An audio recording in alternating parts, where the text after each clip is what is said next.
दिव्य प्रकाश को कौन कैरी करता है? Who carries the god of light? कभी आपने किसी ने जेनेटिक्स पढ़ी हो या आपने इस टर्म को सुना हो म्यूटेशन।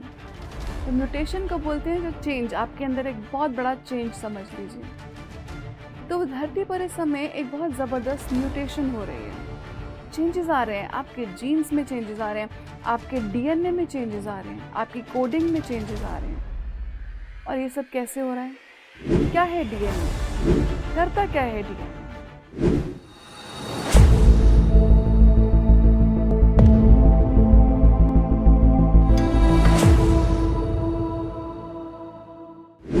नमस्कार दोस्तों, आप सभी का हार्दिक स्वागत है टीएमसी हिंदी की परिवर्तन श्रृंखला में। फ्रेंड्स, ब्रिंगर्स ऑफ डॉन की इस अमेजिंग सीरीज में आज हम इसका नेक्स्ट चैप्टर लेने जा रहे हैं और इस चैप्टर का नाम है इस दिव्य प्रकाश को कौन कैरी करता है? Who carries the god of light? Friends, प्रकाश जिसके बारे में हमने पिछले एपिसोड में भी बात करी थी, लाइट के बारे में बात करी थी, डार्कनेस के बारे में बात करी थी। कौन कैरी करता है इस प्रकाश को और हम कैसे इस प्रकाश को कैरी कर सकते हैं? फ्रेंड्स, इस समय धरती पर एक बहुत ज़बरदस्त पीरियड चल रहा है। इसको बोलते हैं म्यूटेशन।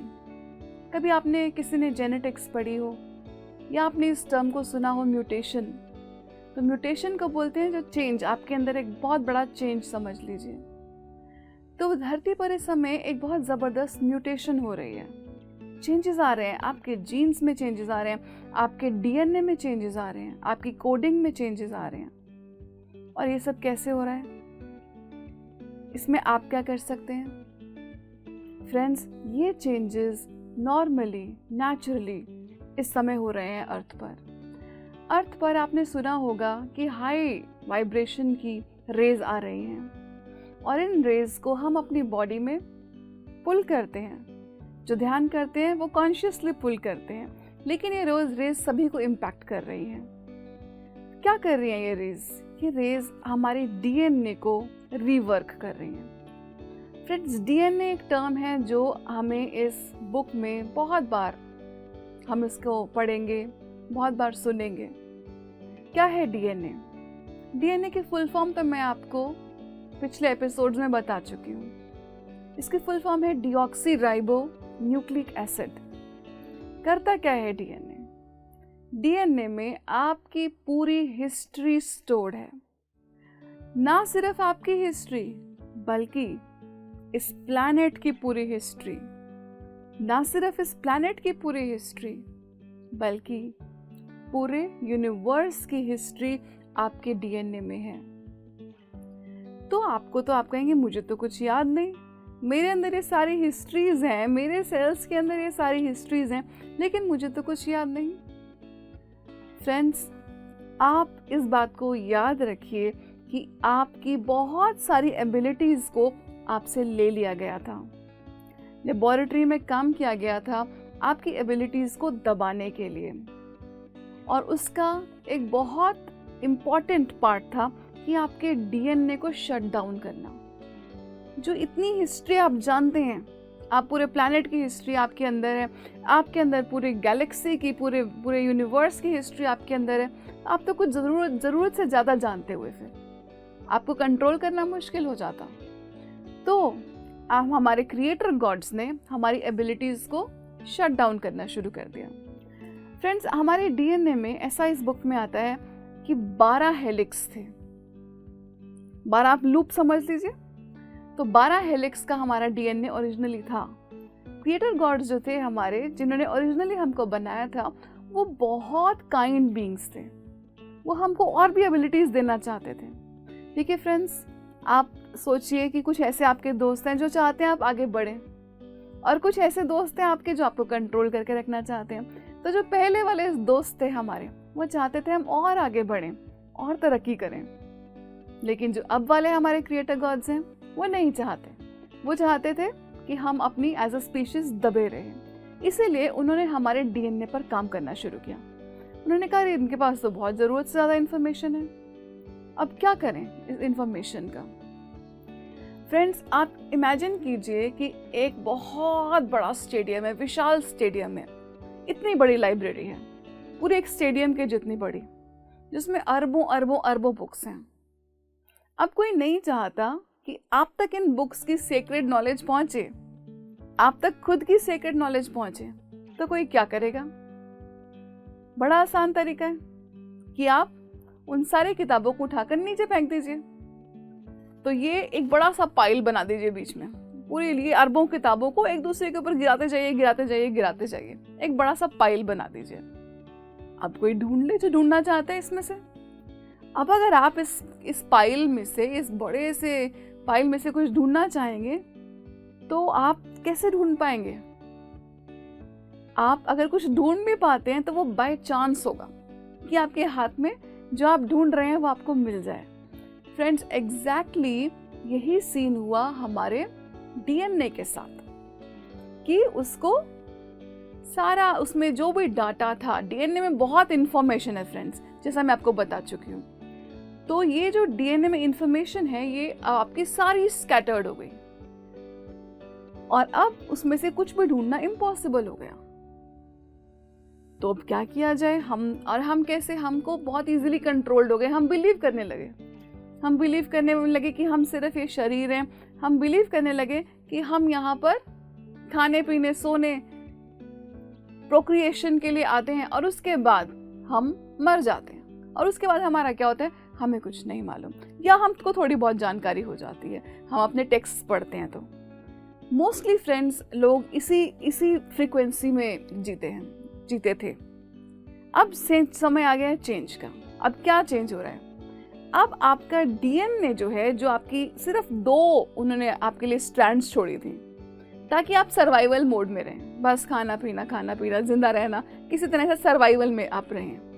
अब ये डीएनए बदल रहा है, म्यूटेशन हो रहा है, चेंज हो रहा है। तो अब क्या हो रहा है इस डीएनए का? अब फ्रेंड्स ये डीएनए दोबारा से अपनी बंडल्स दोबारा बना रहा है। सोचिए, आपने कभी केबल्स देखी हैं? केबल जो फाइबर ऑप्टिक्स की केबल्स होती हैं, उस केबल की तरह ये सारी स्ट्रैंड्स दोबारा से जुड़ती जा रही हैं डीएनए की। ये सारी तारें दोबारा से जुड़ती जा रही हैं और आपको नई नई नॉलेज मिल रही है। आपके पास नई नई स्किल्स आ रही हैं अपने आप से, खुद ब खुद से।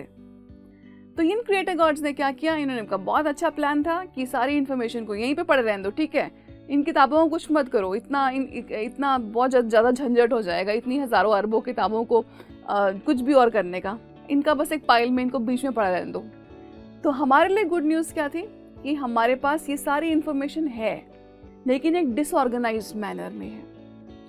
तो इस म्यूटेशन जो इस समय पृथ्वी पर हो रही है, प्लेडियन मास्टर्स हमको बताते हैं कि जो रेज आ रही हैं उसकी वजह से आपका जो डीएनए है वो अपने आप को रीबंडल कर रहा है, दोबारा से उसके बंडल्स बन रहे हैं। इसके लिए आपको क्या करना है? वो कहते हैं कि आप ये प्रोसेस खुद ब खुद हो रहा है, सभी के साथ हो रहा है पृथ्वी पर। बाकी फ्रेंड्स, आपकी रेडीनेस भी है कि आप उस चीज़ को एक्सेप्ट करते हैं या नहीं करते हैं, लेकिन कुछ हद तक ये प्रोसेस सबके साथ हो रहा है। जितना आप खुलते जाएंगे, जितना आप बोलते रहेंगे कि हाँ ठीक है हम ये करेंगे, तो वो आपका उतना प्रोसेस फास्ट होगा, उतना आप हेल्प करेंगे उस प्रोसेस के होने में। तो हमारा जो डीएनए ये खुद को रीवर्क कर रहा है, खुद के दोबारा से इसके नए नए हेलिक्सेस बन रहे हैं। फ्रेंड्स, 12 स्ट्रैंड्स से 2 स्ट्रैंड्स का ये डीएनए रह गया था और अब दोबारा ये रीबंडल हो रहा है। क्यों? क्योंकि जो एनर्जी आ रही है इस वक्त पृथ्वी पर, प्राइम क्रिएटर के द्वारा जो एनर्जी भेजी जा रही है पृथ्वी पर, उससे अपने आप से इस डीएनए का रीबंडलिंग शुरू हो रहा है। और इसको करने का, प्रोसेस को करने के लिए कौन रिस्पॉन्सिबल है, कौन इसमें मदद कर रहा है? फ्रेंड्स, ऑफ कोर्स इसको तो हम कई बार रिपीट कर चुके हैं कि ये प्रोसेस पूरा हो रहा है फैमिली ऑफ लाइट के मेंबर्स के साथ। ये फैमिली ऑफ लाइट के मेंबर्स को जब ये प्लान बताया गया कि तुम जाओ पृथ्वी पर जाओ और हमको पृथ्वी पर लाइट दोबारा लेकर आ रही है, तो फैमिली ऑफ लाइट के मेंबर्स जो इन चैलेंजेस से बहुत उनको प्यार है, तो उन्होंने बोला हाँ हम जाएंगे पृथ्वी पर और हम कोशिश करेंगे कि हम इस प्लैनेट पर दोबारा से लाइट को लेकर आ सकें, दोबारा से हम अपने ओरिजिनल प्लान पर आ सकें। तो इस तरह से फ्रेंड्स डीएनए की रीटूलिंग का प्रोसेस स्टार्ट हुआ। जो आपका 12 स्ट्रैंड्स डीएनए की है, ये आपके 12 चक्र से कनेक्टेड है। आपने 7 चक्र तो सभी ने सुने होते हैं। आपका बेस पर आपका मूलाधार चक्र, फिर उसके ऊपर स्वादिष्टान चक्र, उसके ऊपर मणिपुर का, अनाहता, उसके ऊपर आपका थ्रोट चक्र विशुद्धि, थर्ड आई चक्र आज्ञा चक्र और आपका क्राउन चक्र। ये आपके नॉर्मली आपने 7 चक्र सुने हुए हैं, आपकी बॉडी में है। अभी तक मोस्टली हम अपने पहले 3 चक्रास के साथ ही डील कर रहे थे। ये 3 चक्रास किस चीज के साथ डील करते हैं? मूलाधार चक्र, स्वादिष्टान चक्र, मणिपुरक, ये हमारे फर्स्ट के 3 चक्रास हैं। ये किस चीज के साथ डील करते हैं? ये डील करते हैं आपकी बेसिक नीड्स के साथ। सर्वाइवल, कैसे जिंदा रहना है, सेक्सुअलिटी, फीलिंग्स, इन सब के साथ ये हमारे फर्स्ट 3 चक्रास डील करते हैं। तो इसी में आप फंसे रह जाते हैं। जब आपको कोई लाइट नहीं मिलती, कोई इन्फॉर्मेशन नहीं मिलती, कोई आपके लाइफ में ध्यान साधना नहीं आती, तो ये फर्स्ट 3 चक्रास में ही हम लोग फंसे रह जाते हैं। अब इस समय हमारी डीएनए की स्ट्रैंड्स दोबारा एक साथ आ रही हैं और और अब हमारा 4th चक्र, हमारा अनाहता, हमारा हार्ट चक्र ओपन होता जा रहा है। फ्रेंड्स, उसके ओपन होने से क्या होगा? देखिए, जो आपके जो फर्स्ट 3 चक्रास थे, अब उससे हम आगे बढ़ रहे हैं। इनफैक्ट अर्थ का भी ऐसा माना जाता है, कई लोग बताते हैं, कई किताबों में ऐसा आया कि अर्थ का भी अपना हार्ट चक्र है। जैसे हमारे चक्रास हैं, वैसे अर्थ का भी चक्रास हैं। सो इस समय अर्थ का भी हार्ट चक्र ओपन हो रहा है। जो हमारी रियलिटी है वो मिरर करती है हमारे जो बाहर हो रहे हैं उसको। ये तो एक यूनिवर्सल नियम समझ लीजिए। तो ये जो आपके फर्स्ट 7 चक्रास के बारे में तो सुना हुआ है हमने। अब ये 12 चक्र क्या हैं? बाहर के 5 चक्रास कौन से हैं? तो फ्रेंड्स, इसके बारे में प्लेडियन मास्टर्स हमें बताते हैं कि जो आपका क्राउन चक्र है, ये एक रास्ता है कि आपको ये एक स्टेट है जो आपको बताता है कि आपकी फिजिकल, इसको आप पार करते हैं तो आपको पता चलता है कि आप इस फिजिकल बॉडी के भी बियॉन्ड हैं। सिर्फ आप ये भौतिक शरीर नहीं है, आप इसके भी बियॉन्ड हैं। और कौन से चक्रास हैं? यहाँ पर हमारा कुछ इंचेस ऊपर हमारा है 8th and 9th चक्र, ये कुछ फीट के ऊपर आ जाते हैं। तो ये आपका हो गया 8th चक्र एंड 9th चक्र। 10th चक्र कहाँ पर लोकेटेड है? सोलर सिस्टम में। 11th चक्र कहाँ पर लोकेटेड है?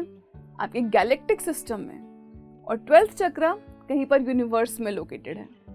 तो फ्रेंड्स, अब ये सब चक्रास बंद है इस समय, इसीलिए हमारे पास कोई इंफॉर्मेशन नहीं है, कोई लाइट नहीं आती। जब आप सोचिए, आप अगर ये सब चक्रास एक्टिवेट होंगे तो ये सारी नॉलेज जो है वो सब आप तक, आप जो चीज़ चाहें, आप जो नॉलेज चाहें, आप उसमें टैप कर सकते हैं। कि ठीक है, आपको गैलेक्टिक इन्फॉर्मेशन चाहिए, आपको गैलेक्टिक हिस्ट्री चाहिए, ठीक है, आपको अर्थ की हिस्ट्री चाहिए, ठीक है, आपको मार्स की हिस्ट्री चाहिए। आप सोचिए, अगर ये सिस्टम है तो हम कितनी ईजिली इसमें टैप कर सकेंगे अगर हमारे चक्रास हम ओपन अगर हो जाते हैं। तो जब हमारा डीएनए रीटूल हो जाता है, रीबंडलिंग हो जाती है, तो कितनी सारी एबिलिटीज हमारे को मिलती जाएंगी।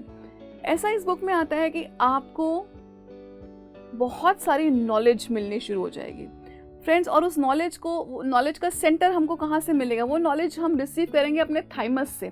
यहाँ पर आपके थ्रोट के जस्ट नीचे यहाँ पर थाइमस होता है। सो थाइमस से एक बार आपकी जो चक्रास खुलने शुरू हुए, आपके डीएनए रीबंडल होना शुरू हुआ, तो आपके थाइमस के थ्रू आपको बहुत सारा डाटा अंदर आना शुरू हो जाएगा और आपको अपनी सारी मेमोरीज आ जाएंगी। कई सारी ऐसी मेमोरीज हैं जो हमने एक्सेस नहीं किया। फ्रेंड्स, इमोशंस पर काफ़ी बात होती है। इमोशंस क्यों इम्पोर्टेंट है? मैंने एक पिछले वीडियो में आपको बताया था कि आपकी इमोशंस आपकी स्पिरिचुअल बॉडी से कनेक्टेड हैं। इसीलिए जो हमारे क्रिएटर गॉड से उन्होंने कहा कि नहीं, इमोशंस को एक्सप्रेस मत करो, इमोशंस एक्सप्रेस करना अच्छे नहीं होता। वो आपने आज सुनिए ना, दाग अच्छे होते हैं, तो यहाँ पर हमारे इमोशंस बिल्कुल अच्छी नहीं होती हैं। ये समझ लीजिए, ये हमारा गवर्निंग रूल था प्लैनेट का। और जो विमेन जो ज़्यादा इमोशनल हो जाती थी उनको बोलते थे स्टूपिड एंड सिली, क्योंकि वो अपनी इमोशंस को एक्सप्रेस कर पाती थी। इमोशंस बहुत इंपॉर्टेंट हैं, क्यों? क्योंकि वो आपकी स्पिरिचुअल बॉडी से कनेक्टेड हैं। अब ये इमोशंस जो हैं वो अपने आप को एक्सप्रेस कर नहीं पाती, उनको भी तो कितने लाइफ टाइम्स की ट्रेनिंग है कि अपने आप को एक्सप्रेस नहीं करना, दबा के रखना है। जो हमारी ट्रेनिंग का ये भी तो एक हिस्सा है कि अपनी इमोशंस को हम पहले दबाएंगे, उसके बाद इस सही समय पर हम अपनी इमोशंस को रिलीज करेंगे और सबको मार्ग दिखाएंगे। सबके लिए हम उनके बीच में रहकर, सबके बीच में रहकर हम सबके लिए रास्ते खोलेंगे। तो ये इमोशंस को एक्सप्रेस करना एक बहुत ही पावरफुल टूल है। इमोशंस हमारी बहुत पावरफुल हैं फ्रेंड्स। क्यों? क्योंकि इमोशनल्स हमें हमारी स्पिरिचुअल बॉडी से कनेक्ट करती हैं। अब ये जो इमोशंस हैं ये डरती हैं अपने आप को एक्सप्रेस करने से, इमोशनल बॉडी में छुपा लेते हैं इमोशंस को। आप किसी से बहुत प्यार करते थे, उसने आपको धोखा दे दिया, उसका पेन आपकी इमोशनल बॉडी में है, लेकिन आपने किसी से बात नहीं करी उस बारे में, आपने अपने आप को एक्सप्रेस नहीं किया, तो वो कहाँ जाएगी वो सारी पेन? फ्रेंड्स, सारी अनप्रोसेस्ड इमोशंस जिनको हमने ऐसे ही छोड़ दिया वो हमारे बॉडी के अंदर ही हैं। आपके पेरेंट्स ने आपके साथ दुर्व्यवहार किया, आपका बचपन अच्छा नहीं बीता, आपके साथ सेक्सुअल मॉलेस्टेशन हुआ, वो सारी पेन कहाँ है? वो सारी पेन हमारी इमोशनल बॉडी में है। जब तक हम उसको रिलीज नहीं करते, क्यों हम बात नहीं कर पाते? उसका कारण क्या है? क्यों हम छुपा कर रखते हैं? क्यों हम अपने तक ही रखते हैं? उसका कारण ये है कि इमोशनल बॉडी डरती है। आपके अंदर इमोशनल बॉडी है, आपके अंदर ही मेंटल बॉडी भी है। मेंटल बॉडी जो कहती है कि आपने क्या सही किया और क्या गलत किया। तो हमारी ही इमोशनल बॉडी डरती है अपने आप को एक्सप्रेस करने से। क्यों? क्योंकि मेंटल बॉडी क्रिटिसाइज करेगी। मेंटल बॉडी का क्रिटिसिज्म बहुत कटिंग क्रिटिसिज्म हो सकता है। तो इस वजह से इमोशंस सारी दबी हुई है फ्रेंड्स। तो ये जब इमोशंस रिलीज होंगी, तो जब ये इमोशंस रिलीज होंगी तो आपकी स्पिरिचुअल बॉडी की उतनी फ्लावरिंग होगी। जब ये रिलीज होगा फ्रेंड्स, इसको एक हाईवे की तरह सोचिए। सब इमोशंस स्टक हैं तो इन्फॉर्मेशन कहाँ से आ पाएगी? बहुत कम इन्फॉर्मेशन आएगी, अगर आएगी तो। क्यों? क्योंकि सब कुछ तो स्टक है, सब कुछ जाम है, तो कैसे इन्फॉर्मेशन आएगी? तो इसीलिए ये इमोशंस पे काम करना बहुत ज़रूरी है, क्योंकि ह्यूमंस का जो अपने आप को एक्सप्रेस करने का तरीका है वो उनकी इमोशंस के थ्रू ही है। सोचिए, आप किसी से प्यार करते हैं, आप कैसे एक्सप्रेस करते हैं? कोई आपको नहीं पसंद, आप कैसे एक्सप्रेस करते हैं?